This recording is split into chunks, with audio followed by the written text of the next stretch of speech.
Everyone, welcome back to this channel. आज की इस वीडियो में मैं आपके साथ क्लास 1 के बच्चों के लिए इंग्लिश का रिवीजन वर्कशीट शेयर करने जा रही हूँ। अगर आपके बच्चे क्लास 1 में हैं या क्लास 2 में जाने वाले हैं तो आप इन टॉपिक्स की रिवीजन बच्चों को इंग्लिश में जरूर कराएं। वीडियो को पूरा एंड तक देखें। वीडियो अगर आपको अच्छा लगे, हेल्पफुल लगे तो प्लीज वीडियो को लाइक करें। चैनल पे अगर आप नए हैं तो सब्सक्राइब करके वीडियो अदर पेरेंट्स के साथ शेयर जरूर करें। So here is the first question, read the sentences, what kind of word is underline, colour the circle of the answer. यहाँ पे बच्चों को कुछ सेंटेंसेस दिए गए हैं। हर एक सेंटेंस में बच्चों को कुछ वर्ड को अंडरलाइन किया गया है। बच्चों को उन वर्ड्स को आइडेंटिफाई करना है कि वो इंग्लिश ग्रामर के किस टॉपिक से रिलेट करते हैं। दिए गए ऑप्शन में से बच्चों को चूज करना है और हर एक ऑप्शन के सामने जो सर्कल है उसे कलर करना है। जैसे देखिए यहाँ पे जो पहला क्वेश्चन है वो है the teachers shoes are red.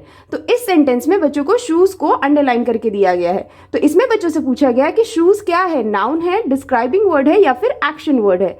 तो क्योंकि शूज एक थिंग का नाम है, तो थिंग का नाम है तो ये क्या है, एक नाउन है। नाउन यानी कि name of a person, place, animal और थिंग को हम नाउन कहते हैं। तो क्योंकि ये नाउन की कैटेगरी में है तो बच्चों को आपको बोलना है कि नाउन के पास जो सर्कल है उसे किसी भी कलर से कलर कर दे।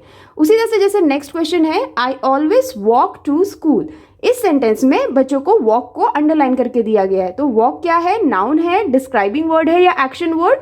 सो वॉक यानी कि एक्शन हो रहा है हमारी बॉडी के साथ। तो एक्शन जब भी होता है तो ये क्या कहलाता है, एक्शन वर्ड। तो ये क्या है, एक्शन वर्ड। तो इसे इस तरह से कलर करना है। उसी तरह से नेक्स्ट क्वेश्चन है, he had a green ball.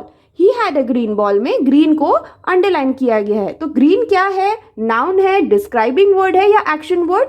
तो यहाँ पे ग्रीन क्या है, डिस्क्राइबिंग वर्ड है, क्योंकि ग्रीन बॉल को यानी कि नाउन को डिस्क्राइब कर रहा है कि बॉल ग्रीन कलर का है, इसीलिए ग्रीन क्या है, डिस्क्राइबिंग वर्ड है। तो इसे भी हमें इस तरह से कलर करना है। नेक्स्ट है द बेबी ड्रैंक मिल्क। इस सेंटेंस में ड्रैंक को अंडरलाइन किया गया है। तो ड्रैंक कौन सा वर्ड है, नाउन है, डिस्क्राइबिंग वर्ड है या फिर एक्शन वर्ड। तो यहाँ पे क्योंकि बेबी ड्रैंक मिल्क, यहाँ पे ड्रैंक यानी कि एक्शन हो रहा है, बच्चे ने दूध पी लिया तो एक्शन हो रहा है, इसीलिए ये कौन सा वर्ड है, एक्शन वर्ड। तो एक्शन वर्ड को कलर करना है। उसी तरह से नेक्स्ट है सैम एट एन एप्पल। तो इस सेंटेंस में एप्पल को अंडरलाइन किया गया है। तो एप्पल क्या है, नाउन, डिस्क्राइबिंग वर्ड या एक्शन वर्ड। तो यहाँ पे जो सेंटेंस है उसके बेसिस पे जो एप्पल है वो क्या है, एक फूड यानी फ्रूट्स का नाम है जो कि थिंग की कैटेगरी में आता है और इसीलिए ये एक नाउन है। तो नाउन को हमें कलर करना है। उसी तरह से नेक्स्ट है she looked for the yellow book. इस सेंटेंस में येलो अंडरलाइन किया गया है। तो येलो क्या है, नाउन, डिस्क्राइबिंग वर्ड या एक्शन वर्ड। तो यहाँ पे इस सेंटेंस में येलो बुक यानी कि नाउन को डिस्क्राइब कर रहा है कि ये येलो कलर का है, इसीलिए ये डिस्क्राइबिंग वर्ड है। तो डिस्क्राइबिंग वर्ड वाले सर्कल को कलर करना है। तो इस तरह का कॉन्सेप्ट आप बच्चों को दे सकते हैं जिससे कि बच्चों को आप इंग्लिश के हर एक टॉपिक जो क्लास 1 में बच्चों को पढ़ाया जाता है, नाउन, डिस्क्राइबिंग वर्ड और एक्शन वर्ड की प्रैक्टिस बहुत ही आसानी से इस तरह से करवा सकते हैं। Here is the next question, circle the word that comes first in alphabetical order। यहाँ पे बच्चों को हर एक सेट में कुछ वर्ड्स दिए गए हैं। हर सेट में वर्ड्स में से बच्चों को उन वर्ड को सेलेक्ट करना है जो अल्फाबेटिकल वे में पहले आता है। अल्फाबेटिकल ऑर्डर बच्चों को क्लास 1 से शुरू कर दिया जाता है पढ़ाना, जिसमें बच्चों को अल्फाबेटिकल ऑर्डर, जिस तरह से हम ABCD लिखते हैं उस वे में बच्चों को हर एक वर्ड का जो फर्स्ट लेटर है उसे देखना है और उसमें से जो सबसे पहले आता है अल्फाबेटिकल वे में उसे सर्कल करना है। जैसे यहाँ पे जो पहला सेट है इसमें वर्ड है सेम, राउंड, क्लास, पिग। तो इन सारे वर्ड्स में से सबसे पहले हर एक वर्ड का बच्चों को फर्स्ट लेटर चेक करना है और उसमें सबसे पहले अल्फाबेटिकल वे में कौन सा लेटर आता है उसे सर्कल करना है। जैसे कि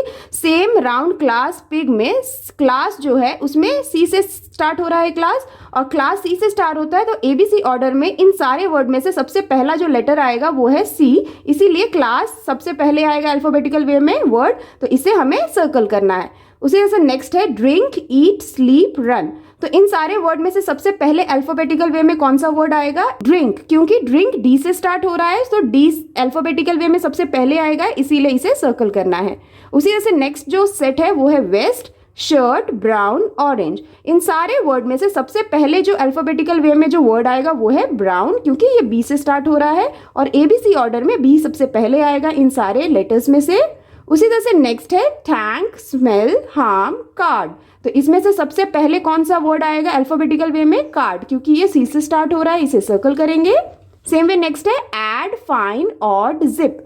तो इसमें से सबसे पहले कौन सा वर्ड आएगा अल्फाबेटिकल वे में? ऐड, क्योंकि ये ए से स्टार्ट हो रहा है, तो इसे सर्कल करना है। तो इस तरह का जो कॉन्सेप्ट है अल्फाबेटिकल वे में सबसे पहले कौन सा आएगा, या फिर उस तरह से बच्चों को आप अरेंज करने के लिए दे सकते हैं। ये काफी अच्छी वर्कशीट है रिवीजन के लिए, आप बच्चों को इस तरह से रिवीजन आसानी से करवा सकते हैं। Here is the next question, right the opposites of each underline words. यहाँ पे बच्चों को कुछ सेंटेंसेस दिए गए हैं, हर एक सेंटेंस में कुछ वर्ड को अंडरलाइन किया गया है जिसका बच्चों को ऑपोजिट वर्ड दिए गए जगह पे लिखना है। तो ऑपोजिट वर्ड भी बच्चों को इंग्लिश ग्रामर में क्लास 1 में पढ़ाया जाता है, जिसकी रिवीजन आप इस तरह से वर्कशीट बना के कर सकते हैं। जैसे देखिए इसमें पहला जो सेंटेंस है वो है पीपल कैन बी टॉल और डैश। तो इस सेंटेंस में टॉल को अंडरलाइन किया है, यानी कि टॉल का बच्चे को ऑपोजिट लिखना है इधर पे दिए गए जगह पे। जैसे टॉल का ऑपोजिट क्या होता है? Short. So people can be toll और शॉर्ट, तो यहां लिखेंगे शॉर्ट। सेम वे नेक्स्ट है अ गर्ल कैन बी वीक और डैश। तो यहाँ पे वीक का ऑपोजिट वर्ड लिखना है, वीक का ऑपोजिट क्या होता है? स्ट्रॉन्ग। सो सेंटेंस हो जाएगा a girl can be weak और स्ट्रॉन्ग। उसी तरह से नेक्स्ट है English test can be easy और डैश। तो यहाँ पे इजी को अंडरलाइन किया गया है, तो इजी का ऑपोजिट क्या होता है? हार्ड। तो सेंटेंस हो जाएगा English test can be easy और हार्ड। उसी तरह से नेक्स्ट है a man can be clever और डैश। सो क्लेवर का ऑपोजिट क्या होता है? Stupid. So a man can be clever और स्टूपिड, यहां लिखेंगे स्टूपिड।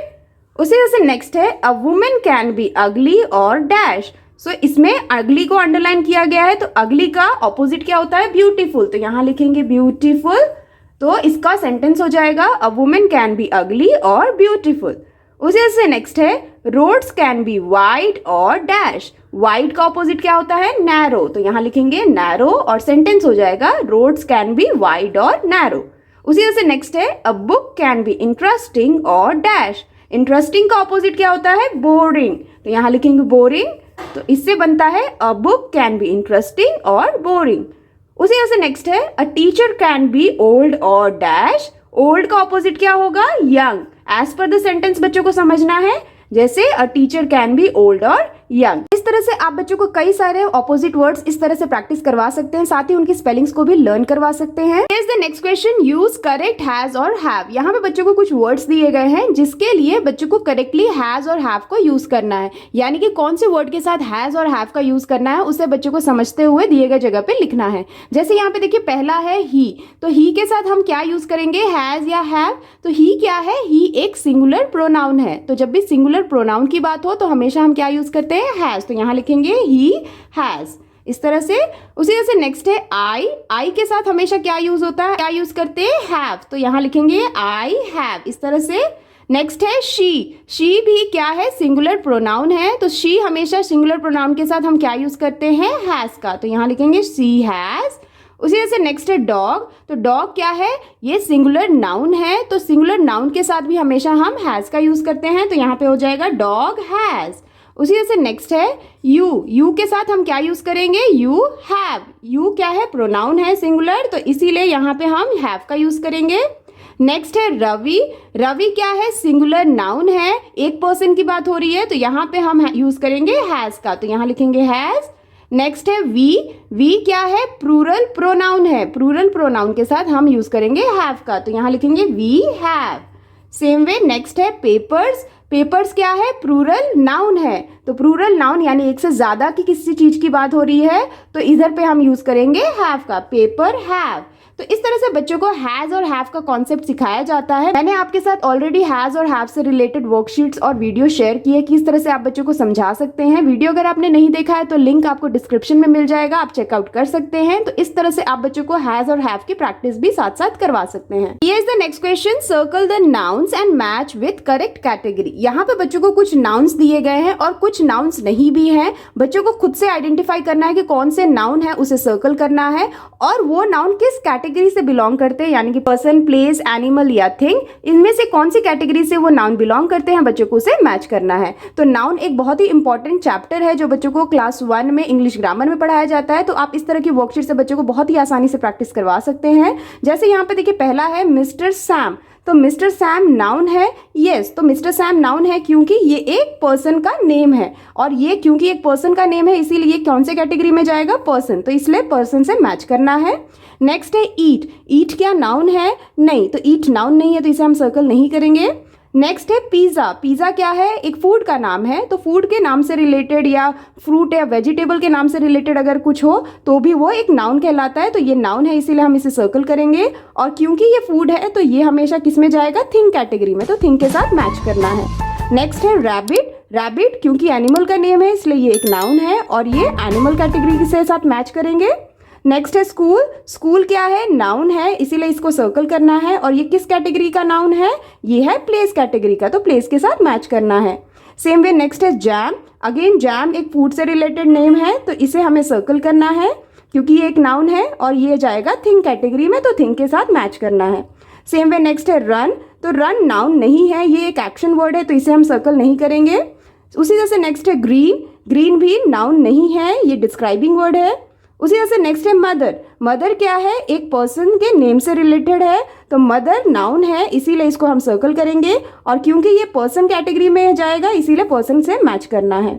उसी तरह से नेक्स्ट है बीच। बीच क्या है? बीच एक नाउन है। और बीच किस तरह का नाउन है, किस कैटेगरी का नाउन है? बीच क्योंकि प्लेस से रिलेटेड है इसीलिए ये प्लेस कैटेगरी का नाउन है, तो प्लेस के साथ मैच करना है।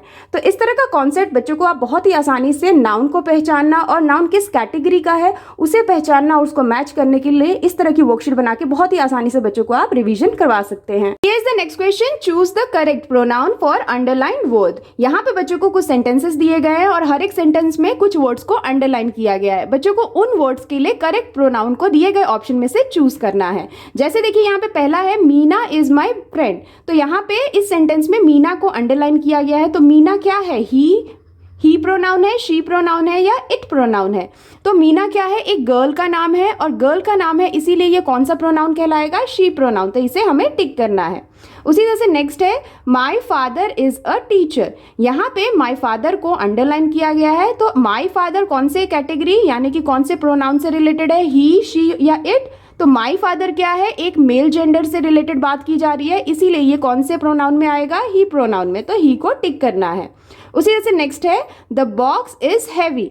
यहाँ पे बॉक्स को अंडरलाइन किया गया है और बॉक्स क्योंकि एक थिंग से रिलेटेड है तो हमेशा हम थिंग के लिए कौन सा प्रोनाउन लिखते हैं? इट। तो इट को हमें टिक करना है। उसी तरह से नेक्स्ट है cat is in the box. तो यहाँ पे कैट को अंडरलाइन किया गया है और कैट क्योंकि एक एनिमल का नेम है और जब भी हम एनिमल का या थिंग की बात करें तो हमेशा हम कौन सा प्रोनाउन का यूज करते हैं? इट का। तो कैट के लिए कौन सा प्रोनाउन यूज होगा? इट। तो इट को हमें टिक करना है। तो ये जो प्रोनाउंस होते हैं बच्चों को, जिसमें बच्चों को कौन सा प्रोनाउन कौन से वर्ड्स के साथ जाता है ये बच्चों को समझाया जाता है। इससे रिलेटेड भी मैंने आपके साथ डिटेल वीडियो शेयर किया है वर्कशीट्स के साथ। अगर आपने नहीं देखा है वीडियो के डिस्क्रिप्शन में आपको लिंक मिल जाएगा, आप चेकआउट कर सकते हैं और बहुत ही आसानी से बच्चों को आप इस तरह की वर्कशीट से प्रोनाउन की प्रैक्टिस करवा सकते हैं। Here's the next question, fill in the blanks with is, am और are। यहाँ पे बच्चों को कुछ फिलिंग द ब्लैंक्स दिए गए हैं। जो सेंटेंसेस है उसके बीच में जो ब्लैंक्स है इसमें बच्चों को करेक्टली इज, एम, आर को फिल करते हुए सेंटेंसेस को कंप्लीट करना है। जैसे देखिए यहाँ पे पहला जो सेंटेंस है वो है my pet dog dash very cute. तो इस सेंटेंस में हम कौन से हेल्पिंग वर्ब का यूज करेंगे? इज, एम या आर? तो यहाँ पे क्या होगा? माई पेट इज क्यों होगा? क्योंकि यहाँ पे सिर्फ एक पेट की बात की जा रही है जो कि डॉग है, तो इसीलिए एक पेट की बात की जा रही है, तो यहाँ पे हम यूज करेंगे इज का। माई पेट इज वेरी क्यूट। उसी तरह से नेक्स्ट है एलिफेंट्स डैश वाइल्ड एनिमल्स। तो यहाँ पे क्योंकि एलिफेंट्स यानी एक से ज्यादा एनिमल की बात की जा रही है तो यहाँ पे क्या यूज होगा? Elephants are wild animals.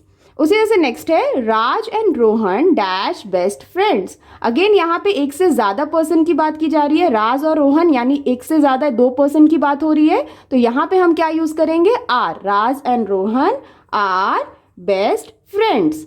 Same way next है आई डैश 7 ईयर ओल्ड। हमेशा हम आई के साथ कौन से हेल्पिंग वर्ब का यूज करते हैं? एम का। तो यहाँ होगा I am 7 years old. Same way next है दिस डैश ब्यूटीफुल बटरफ्लाई। यहाँ पे किसका यूज होगा? इज, एम, आर में से यहाँ पे यूज होगा इज, क्योंकि यहाँ पे सिर्फ एक बटरफ्लाई की बात की जा रही है। This is a beautiful butterfly. Same way next है she dash a clever girl. तो यहाँ पे किसका यूज होगा? इज, एम, आर में से? तो यहाँ पे शी यानी किसी एक लड़की की बात की जा रही है, तो यहाँ पे शी के साथ यूज होगा इज का। She is a clever girl. तो इस तरह से बच्चों को आप इज, एम, आर की प्रैक्टिस इस तरह की वर्कशीट से देते हुए बच्चों को बहुत ही आसानी से रिवीजन और प्रैक्टिस करवा सकते हैं। That's all for today's videos friends. I hope कि आपके बच्चों के लिए ये क्लास 1 की इंग्लिश की रिवीजन वर्कशीट काफी हेल्पफुल रही होगी। वीडियो अगर आपको अच्छा लगे, हेल्पफुल लगे तो प्लीज वीडियो को लाइक करें और अगर आप चैनल पे नए हैं तो प्लीज चैनल को सब्सक्राइब करना ना भूलें। मिलती हूँ आपसे नेक्स्ट वर्कशीट के साथ, तब तक के लिए take care and bye bye.